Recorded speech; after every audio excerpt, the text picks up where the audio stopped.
Nah, jadi di sini kita akan mulai instalasi untuk Linux OS-nya. Jadi karena kita bakal pakai VMware untuk membuat virtualnya itu pertama-tama kita pencet aja create new virtual machine. Nah, di sini kita perluin file ISO-nya ya, ISO image-nya gitu.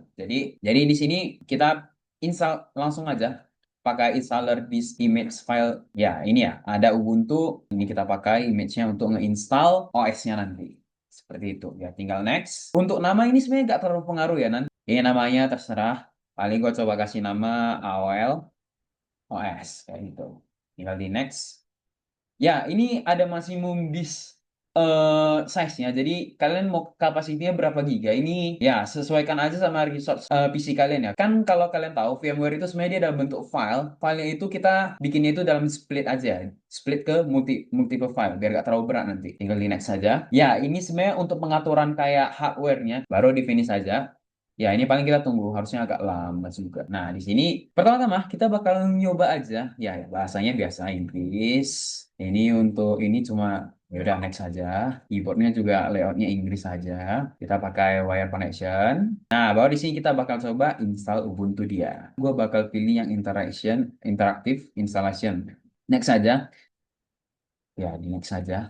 Ya, ini kita erase di sama install Ubuntunya ya. Jadi untuk your name-nya, ya, ini untuk your name-nya tes saja. Ya, ini tinggal kita install. Nah, di sini instalasinya udah selesai. Jadi kita di sini cukup di restart aja. Nah, di sini harusnya udah kebuka. Kita udah bisa mulai lakukan instalasi GCC-nya ya. Ini tinggal kita buka ini aja, show apps. Terus ada namanya itu terminal. Nah, di terminal ini ya, pertama-tama kita bakal lakukan, kita update dulu package yang ada di Ubuntu kita. Jadi tinggal sudo apt update buat dia nge-fetching package-package yang dibutuhin. Nah, setelah itu kita tinggal lakukan aja instalasi sudo apt install yang namanya itu GCC. Nah, di sini harusnya sudah selesai. Ya, jadi ini kita udah balik di Linux. Nah, kode diagnosisnya itu bakal harusnya ada di bagian download, yaitu yang ini code.c. Jadi kan nanti code C kita ini bakal jalan itu di Linux. Jadi cara pindahin dari Windows ke Linux ini gimana? Itu saya perluin yang namanya SSH. Nah, pertama-tama eh, kita bakal ngecek si SSH-nya itu udah hidup atau belum. Cara gimana? Tinggal sudo systemctl status SSH.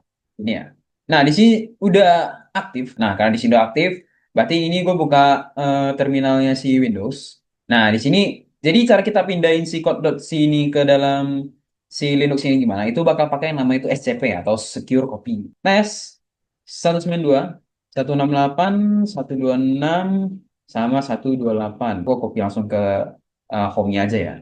Nah, di sini harusnya udah sukses.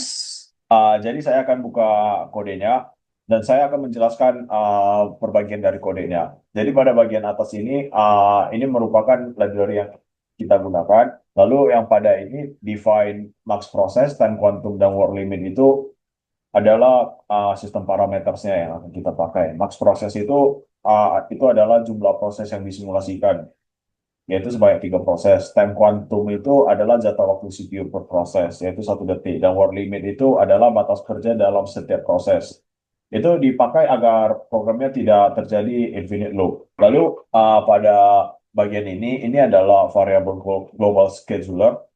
Pada processes itu menyimpan PID semua proses. Itu juga digunakan untuk sinyal stop dan melanjutkan sinyal continue proses. Current itu berfungsi untuk menyimpan indeks proses yang sedang running. Lalu pada finish itu menandai proses itu masih aktif atau sudah selesai.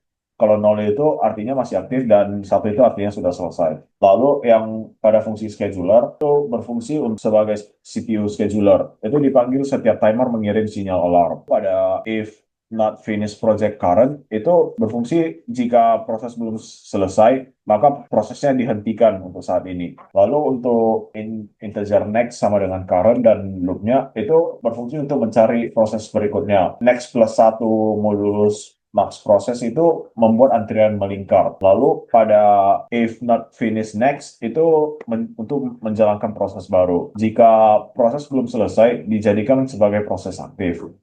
Lalu mengirim sinyal continue untuk melanjutkan eksekusi. Lalu pada fungsi child task ini berfungsi untuk mensimulasikan pekerjaan dari proses. Lalu pada loop yang pada ini, itu prosesnya hanya bekerja sebanyak 5 kali karena work limit tadi sudah di-declare. Lalu setiap iterasi mewakili satu unit pengerjaan dari CPU. Lalu pada print yang bagian ini, itu berfungsi untuk menampilkan ID proses, PID asli, dan langkah kerjanya.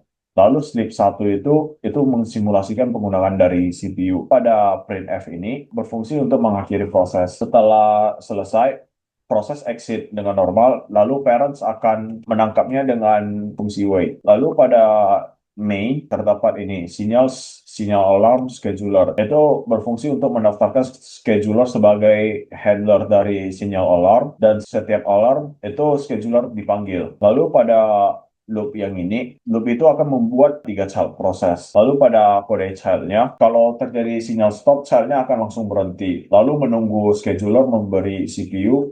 Lalu setelah sinyal continue, baru mulai kerja lagi. Lalu pada kode bagian parentsnya ini, parent itu menyimpan PID child ke array. Lalu pada proses pertama ini mulai berjalan.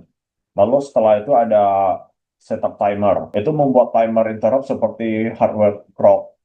Lalu pada bagian ini berfungsi sebagai alarm yang berbunyi setiap 1 detik. Lalu mengirim sinyal alarm terus-menerus. Pada bagian ini berfungsi untuk mengaktifkan timer. Lalu sistem memulai preemptive scheduling. Lalu pada fungsi while ini itu berfungsi untuk monitoring proses. Jadi loopnya akan berhenti secara otomatis. Lalu pada PIDT ini itu parents menunggu childnya itu selesai. Lalu kalau di bagian finishnya ini itu menandakan kalau prosesnya telah selesai. Jadi schedulernya tak perlu menjadwalkannya lagi. Pada bagian ini berfungsi untuk mematikan timer, seperti menghentikan clock interrupt, dan schedulernya menjadi berhenti total. Lalu pada ini itu menandakan kalau semua proses telah selesai dan sistem time sharingnya sudah berhenti. Oke guys, jadi kita akan jelasin bagaimana cara execute hasil dari softcode kita. Yang pertama kita ketik dulu, oke kita ketik di sini di cc, habis itu nama softcode kita tadi code.c, yaitu oh itu outputnya, ini nama file hasil execute kita. Oke, kita kasih nama misal output underscore code. Oke, kita jalanin, kita cek udah bikin nama filenya, kita tinggal tekan ls. Oke, itu udah ada nama filenya. Sekarang kita lanjut untuk execute-nya, kita tinggal tekan titik slash nama file kita output. Terus itu ada output code, kita jalanin. Oke, dia sekarang jalan. Oke, untuk jalan execute code ini kita pakai round robin algoritmanya. Jadi yang dimana schedulingnya itu di round robinnya itu pembagian waktu secara rata dan adil, dan juga secara berurutan. Jadi semuanya itu dapat waktunya itu sama, dan juga prosesnya itu berurutan. Dan kebetulan di sini bisa dilihat proses 0, habis itu lanjut ke proses 1, proses 2. Di sini kita juga pakai arrival time itu sama semua, jadi semua langsung datang secara bersamaan. Dan juga untuk max prosesnya kita define 3.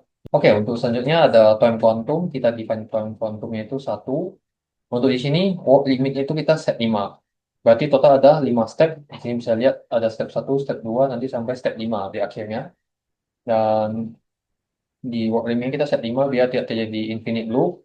Dan juga di burst time total ada 5 detik, yang dimana setiap step itu kan ada total ada 5 step. Nah, setiap satu step itu 1 detik, dan total stepnya itu ada 5 kali 1 detik, yang dimana total ada 5 detik untuk burst time masing-masing proses.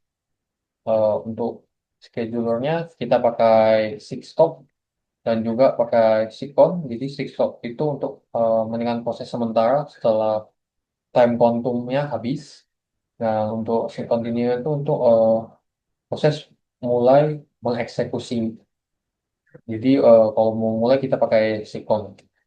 Di sini untuk step 1 sampai step 5 ya, kalau udah habis, nanti dia akan stop otomatis dan akan keluar di sini. Misal proses 2 yang duluan habis finish, proses 0 finish, proses 1 finish.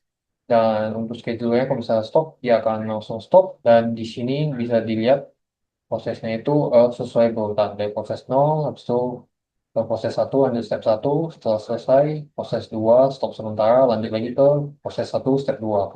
Jadi secara berurutan sesuai algoritma kronologi. Oke, di sini bisa dilihat prosesnya, dan juga di sini PID itu ID dari suatu prosesnya, dan di sini kita random generate angkanya. Jadi di sini proses 0 pakai PID 5145, proses 1 pakai 5146, proses 2 pakai 5147. Dan karena cuma ada 3 proses, jadi cuma ada 3 ID doang.